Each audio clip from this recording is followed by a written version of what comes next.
যদি সরকার চাকরি বেচে তাহলে ঠিক মানুষকে চাকরি জায়গা অবধি পৌঁছে দেওয়া এবং সেই স্ক্যামটা শুরু হওয়ার আগেই পৌঁছে দেওয়া এটা আমাদের দায়িত্বের মধ্যে পড়ে।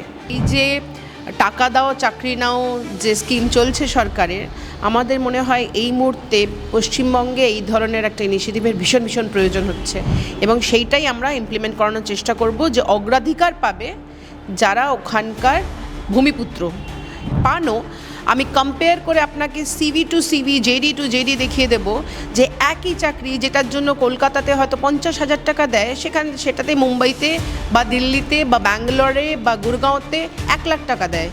এই যে আনএমপ্লয়মেন্ট, সেটা একটা আন্ডার এমপ্লয়মেন্টের গর্ব আছে এবং আলটিমেটলি তো জনগণের জন্য সরকার।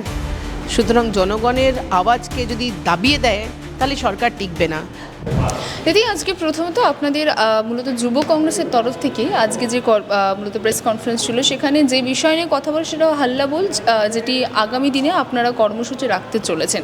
প্রথমত আমি এই বিষয়টি নিয়ে আপনার কাছ থেকে সংক্ষেপে জানতে চাই, সম্পূর্ণ বিষয়টি যদি একটু খুলে বলেন। দেখুন, আপাতত আমরা এটা বর্ণপুর থেকে শুরু করছি, সেখানে ইস্পাত কারখানা একটা বিশাল বড় এক্সপ্যানশন হচ্ছে এবং আমাদের অ্যান্টিসিপেশন হচ্ছে যে লোকাল যারা মানুষ, যারা যুবকরা যাদের হাতে চাকরি নেই বাকরি নেই, তাদেরকে ছেড়ে বহিরাগত মানুষদেরকে নিয়ে, যাদের কাছ থেকে টাকা নিয়ে পয়সা নিয়ে নানা ধরনের যে চাকরি বাকরি এখন সেল চলছে, সেই সেলের মতো করে এই চাকরিগুলো বরবাদ হবে এবং হয়তো সেখান থেকেও একটা স্ক্যাম হবে। বিরোধী হিসেবে আমাদের দু ধরনের কাজ হতে পারে, একটা প্রতিবাদ করা আর একটা প্রোঅ্যাক্টিভ স্টেপ নেওয়া। আজকে রবি এবং আমরা একসঙ্গে নিয়ে এই ইনিশিয়েটিভটা নিয়েছি যে এখন থেকেই আমরা বেকার যুবকদের সিরিজ কালেক্ট করছি। এই ইনিশিয়েটিভটা বর্ণপুর থেকে শুরু করে আস্তে আস্তে পুরো রাজ্যে আমরা ছড়াবো, যেখানে বেকার যুবক যুবতীদের ডেটা নিয়ে, তাদের সিভি নিয়ে, তাদের কী ধরনের চাকরির অ্যাসপিরেশন সেটা নিয়ে এবং গভর্নমেন্টে কোথায় কোথায় জবস ভ্যাকেন্সি খুলছে সেগুলোতে আমরা অ্যাটাক করব। আমরা ডিএমকে অ্যাপ্রোচ করছি, পরের দিকে গিয়ে এমপ্লয় এক্সচেঞ্জে অ্যাপ্রোচ করব এবং ঠিক চাকরির জন্য সঠিক স্কিলওয়ালা মানুষ যাতে ঠিক ধরনের চাকরি পায়, আমার পড়াশোনার যোগ্যতার অনুযায়ী যাতে আমি চাকরি পাই, সেই ইনিশিয়েটিভটা যাতে ঠিক করে নিতে পারে, বিরোধীদের এখানে একটা বিশাল বড় মনে হয় কর্তব্য আছে এবং আমরা সেই গ্যাপটা বুঝতে পারছি। যদি সরকার চাকরি বেচে তাহলে ঠিক মানুষকে চাকরি জায়গা অবধি পৌঁছে দেওয়া এবং সেই স্ক্যামটা শুরু হওয়ার আগেই পৌঁছে দেওয়া এটা আমাদের দায়িত্বের মধ্যে পড়ে। আজকে আমরা সেই কর্মসূচি হাল্লাবোলের মাধ্যমে শুরু করলাম। আপনারা কিউআর কোড আজকে মূলত প্রদর্শন করলেন এবং সেই কিউআর কোডের মাধ্যমে যেমনটা আপনি বললেন যে তথ্যগুলি আপনারা জোগাড় করবেন। আমি পরবর্তী বা ভবিষ্যতে কর্মসূচি না, যে বার্নপুরে যে কর্মসূচি রয়েছে সেখানে এই তথ্যটা কীভাবে আপনারা ব্যবহার করবেন? আমরা বর্ণপুরের ইস্পাত কারখানায় গিয়ে সেখানে এই সিভিগুলো জমা করব এবং যে কটা ভ্যাকেন্সি আছে তার এগেনস্টে আমরা ম্যাপ করানোর চেষ্টা করব skill wise, skill, unskilled, semi skilled যে এমপ্লয়মেন্টের যা অপরচুনিটি আমরা দেখতে পাচ্ছি ভার্সেস যে গ্যাপটা আছে ইন এমপ্লয়মেন্ট, সেটাকে ম্যাপ করানোর চেষ্টা করব।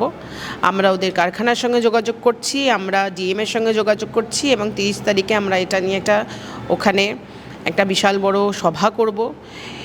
আমাদের চেষ্টা হবে যে লোকাল লোকজন যারা চাকরির জন্য ওখানে বসে আছে তাদেরকেই যেন সেখানে চাকরি পাওয়ানো যায় এবং এটা বিভিন্ন রাজ্যে আজকের দিনে এই লটা অ্যাপ্লিকেবল হয়ে গেছে যে 75% মানুষ যেন লোকাল হয়, যারা যেই চাকরিটা যেখানে যেই সংস্থা খুলছে এবং সেইটাই আমরা ইমপ্লিমেন্ট করানোর চেষ্টা করব যে অগ্রাধিকার পাবে যারা ওখানকার ভূমিপুত্র এবং তাদের মধ্যে যারা বেকার হয়ে বসে আছে তাদেরকে অগ্রাধিকার দিয়ে আমরা চাকরি পাওয়ার চেষ্টা করব। তারপরে বহিরাগত মানুষ যারা স্কিলে ম্যাচ করছে তাদের যেন জায়গা হয়। সুতরাং এই অগ্রাধিকারের জায়গা থেকে আমরা বর্ণপুরে চেষ্টা করব ওখানে লোকাল মানুষকে চাকরি পাওয়ানোর।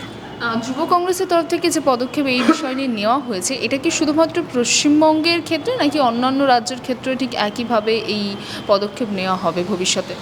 পুরো দেশেই এই পদক্ষেপ নেওয়া হচ্ছে। হাল্লাবোল আমাদের একটা ন্যাশনাল ইনিশিয়েটিভ, কিন্তু আমাদের রাজ্যে প্রধানত এই যে টাকা দাও চাকরি নাও যে স্কিম চলছে সরকারের, আমাদের মনে হয় এই মুহূর্তে পশ্চিমবঙ্গে এই ধরনের একটা ইনিশিয়েটিভের ভীষণ ভীষণ প্রয়োজন হচ্ছে। কারণ মানুষের সঙ্গবদ্ধ থাকতে পারছে না। আমরা জানি না আজকের দিনে যে কোথায় আমাদের ডেটা আছে, কত পার্সেন্ট মানুষ আনএমপ্লয়েড আছেন। আপনারা যদি কিছু সরকারি পরিসংখ্যান দেখেন, ওরা বলবে যে Paschimbanga is one of the highest employment সিটিজ বা হাইয়েস্ট এমপ্লয়মেন্ট স্টেটস। আর আপনি যদি গিয়ে নকরির সঙ্গে বা যে কোনো জব পোর্টালের সঙ্গে যদি তুলনা করেন, আপনি কলকাতাতে বা পশ্চিমবঙ্গে খুব রেয়ারেস্ট অফ দ্য রেয়ার চাকরি পাবেন। যদি পানও, আমি কম্পেয়ার করে আপনাকে CV to CV, JD to JD দেখিয়ে দেব যে একই চাকরি যেটার জন্য কলকাতাতে হয়তো 50,000 টাকা দেয়, সেটাতে মুম্বাইতে বা দিল্লিতে বা ব্যাঙ্গালোরে বা গুরগাঁওতে 1 লাখ টাকা দেয়। এই যে আনএমপ্লয়মেন্ট, সেটা একটা আন্ডার এমপ্লয়মেন্টের গর্ব আছে এবং এটা নানা ধরনের ইস্যু এখানে চলে আসছে। নানা ধরনের যুবক যুবতীরা ব্রেন ড্রেন্ড হচ্ছে, অন্য জায়গায় গিয়ে আপোস করে জীবন কাটাচ্ছে। করোনার সময় আমরা দেখেছি শুধু পরিযায়ী শ্রমিকরা নয়, নানা ধরনের চাকরিরত লোকজন যারা নানা শহরে গিয়ে বসবাস করছিল, তারা সবাই ফিরে আসতে বাধ্য হয়েছিল করোনার সময়। এবং এখানে একটা বিশাল বড় কীরকম বেকারত্বের একটা আড়ত জমে গিয়েছিল পশ্চিমবঙ্গে, কারণ আমাদের এখানে সত্যিই চাকরি নেই। এখানে অস্বীকার করার কোনো জায়গা নেই। কিন্তু আপনি যদি স্টেটের তথ্য দেখেন, সেই তথ্যকে নানাভাবে গার্ব করে, নানাভাবে আন্ডার এমপ্লয়মেন্টকে ফুলিয়ে ফাঁপিয়ে দেখিয়ে, চপ শিল্পকেও একটা শিল্প বানিয়ে সেটারও যেটা প্রেজেন্ট করছেন সরকার, সেটাকে আমরা সামনে আনতে চাই। এবং পশ্চিমবঙ্গে আজকের দিনে হাল্লা বলে ভীষণ ভীষণ প্রয়োজন হয়ে পড়েছে, সেটা আমরা রেকগনাইজ করি এবং এটা নিয়ে আমরা আস্তে আস্তে পুরো রাজ্যে এই ইনিশিয়েটিভটাকে নিয়ে যাব। শেষ প্রশ্ন করব, আপনাদের পদক্ষেপ কি রাজ্য সরকার বা কেন্দ্রীয় সরকারের দৃষ্টি আকর্ষণ করবে?